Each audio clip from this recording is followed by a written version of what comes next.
Good morning students. कल मैंने आप लोगों को गतिशीलता के स्टार्टिंग टॉपिक्स बताए थे। आज मैं आपको गतिशीलता किनके द्वारा संभव होती है मानव के शरीर में, उसको समझाऊंगा। देखिए, गतिशीलता को समझने के लिए सबसे पहले आपको मानव शरीर में होने वाली गतियों के कारणों को समझना होगा। जैसे हम ये हाथ इधर से इधर कर लेते हैं, तो ये हाथ क्यों कर पा रहे हैं इधर उधर? क्योंकि हमारा हाथ की ये जो कोहनी है वो किसी न किसी तरीके की संधि से जुड़ी है। हम अपने गर्दन की हड्डी को चारों तरफ मोड़ लेते हैं। ऐसा क्यों संभव है? क्योंकि ये गर्दन की हड्डी भी हमारी किसी न किसी तरीके की संधि से जुड़ी है, तभी इसमें गति संभव है। तो आज हम आपको इस चैप्टर में सारी गतियों के बारे में पढ़ाएंगे कि विसर्पी गति किसे कहते हैं और क्या कहते हैं, अचल संधि क्या होती है, चल संधि क्या होती है, कंदुक खलिका संधि क्या होती है। तो आज मैं आपको इन सारी संधियों का डिस्क्रिप्शन दूंगा और आपको मैं बुक में इंपॉर्टेंट लाइन को अंडरलाइन भी करूंगा। तो आप लोग ध्यान से वीडियो को देखिएगा और कुछ भी ना समझ में आए तो पूछिएगा स्टूडेंट, ठीक है? पर वीडियो को ध्यान से देखिएगा। चलिए अब हम लोग स्टार्ट करते हैं चैप्टर गतिशीलता।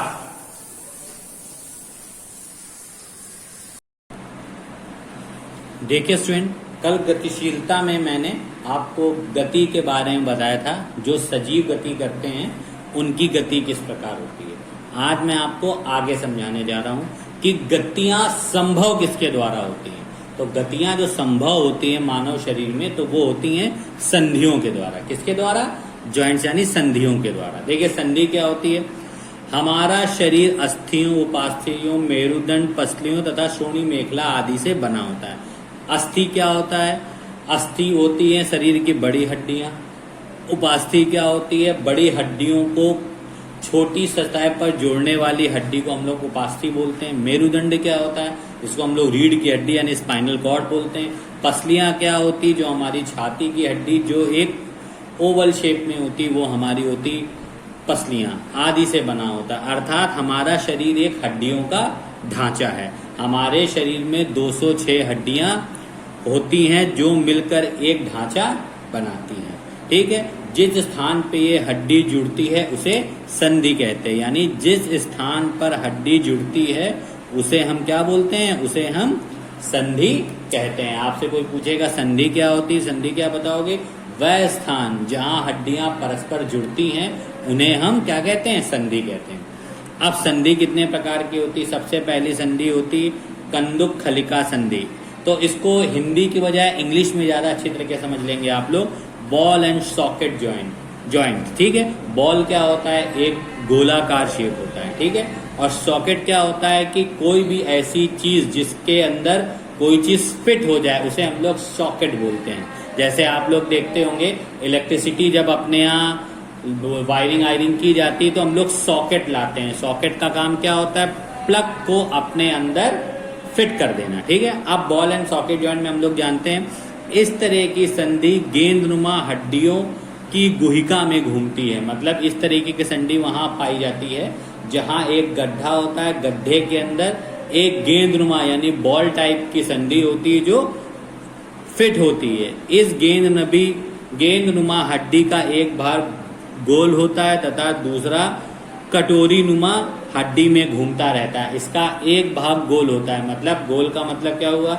एक भाग पूरी तरीके सर्कल होगा, दूसरा भाग कटोरी नुमा होगा।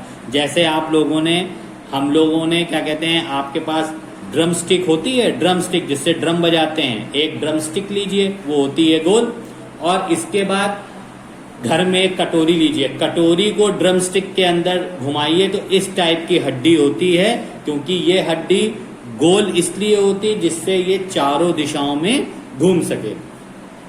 ये हड्डी सभी दिशाओं में घूम सकती। ये हड्डियां हमारे कंधे और कूल्हों में पाई जाती है। ये हड्डी हमारी कंधे और कूल्हे में पाई जाती है क्योंकि कंधा एक ऐसा होता है जिसको हम लोग चारों तरफ मूव कर सकते हैं। जैसे क्रिकेट खेलते समय बॉलर अपने कंधे को पूरा रोटेट करता है, यानी पूरा 360 के एंगल पे रोटेट करता है, तो वो तभी रोटेशन उसका संभव है क्योंकि उसमें जो एक हड्डी होती है वो होती गोल और दूसरी हड्डी जो होती वो होती कटोरी नुमा। कटोरी नुमा हड्डी के अंदर गोल हड्डी फिट हो जाती है और चारों तरफ रोटेट होती रहती है। दूसरी संधि है हमारी विसर्पी संधि। ठीक है, जिसे हम लोग बोलते हैं ग्लाइडिंग जॉइंट। इसमें क्या होता है, इस संधि में एक हड्डी निश्चित भाग तथा दूसरी हड्डी के सतह से जुड़ा होता है। इसमें एक हड्डी का निश्चित भाग जो होता है वो दूसरी सतह से जुड़ा होता है। इसकी गति भी चारों ओर होती है परंतु बहुत कम। इस प्रकार की हड्डी कलाई, गट्टे या रीढ़ की हड्डी के जोड़ों में पाई जाती है।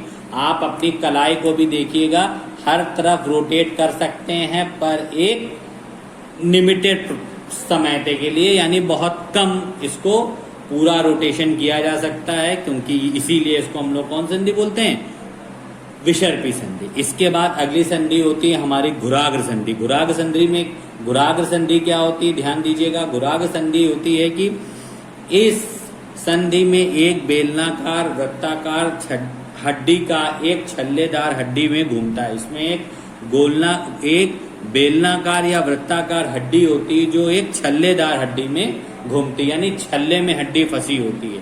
इस प्रकार की संधि हमारे गर्दन को सिर से जोड़ने वाली संधि है। ये संधि हमारी कहाँ पाई जाती है, गर्दन से सिर को जोड़ने वाली संधि है।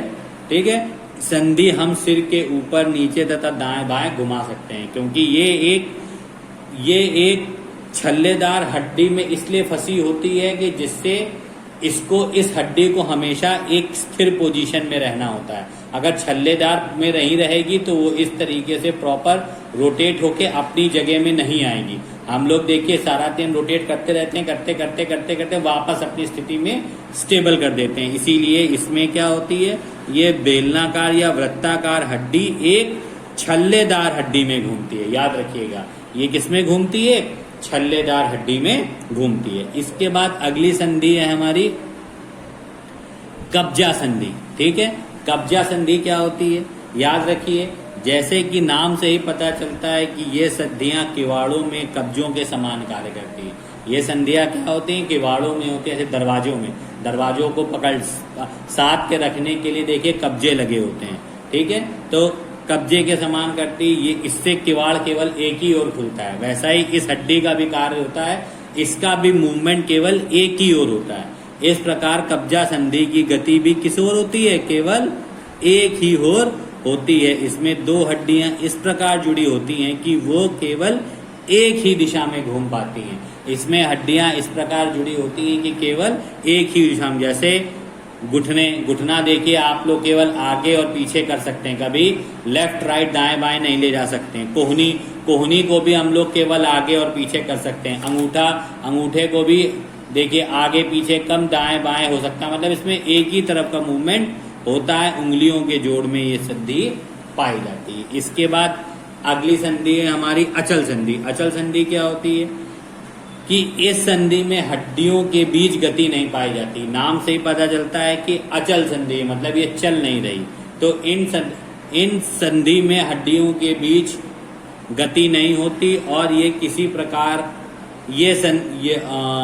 इस प्रकार की संधि हमारे ऊपरी जबड़े कपाल के बीच में तथा कुछ हड्डियों के बीच होती है। ये कहाँ पाई जाती है, हमारे ऊपरी जबड़े कपाल के बीच तथा सिर की कुछ हड्डियों के बीच होती है। ठीक है, इसको समझने का सबसे बेस्ट एग्जांपल होता है, आप अपने मुंह को एक बार खोलिए और एक बंद कीजिए। देखिए इसमें मूवमेंट केवल एक ही तरफ का होता है। ठीक है, आप पाएंगे कि आपका निचला जबड़ा नीचे की ओर जाता है, परंतु ऊपरी जबड़ा अपनी स्थिति में स्थिर बना रहता है, और जो ऊपर का जबड़ा होता है वो अपनी स्थिति में स्थिर बना रहता है। तो स्टूडेंट, आज आपने 4 संधियों के बारे में सीखा है, कंदुक खल्लिका संधि, विसर्पी संधि, घुराग्र संधि, कब्जा संधि और अचल संधि। तो इन संधियों को आप अच्छी तरीके से पढ़ लीजिएगा। मैंने ये वीडियो इसीलिए ही बुक से बनाई है कि जिससे आप लोग बुक खोल के भी मेरी अंडरलाइन चीज़ों को ध्यान से तैयार कर लें, और कुछ भी समझ में अगर नहीं आता है तो मैसेज या कॉल के थ्रू ज़रूर से ज़रूर पूछिए। ठीक है student, now thank you and have a nice day.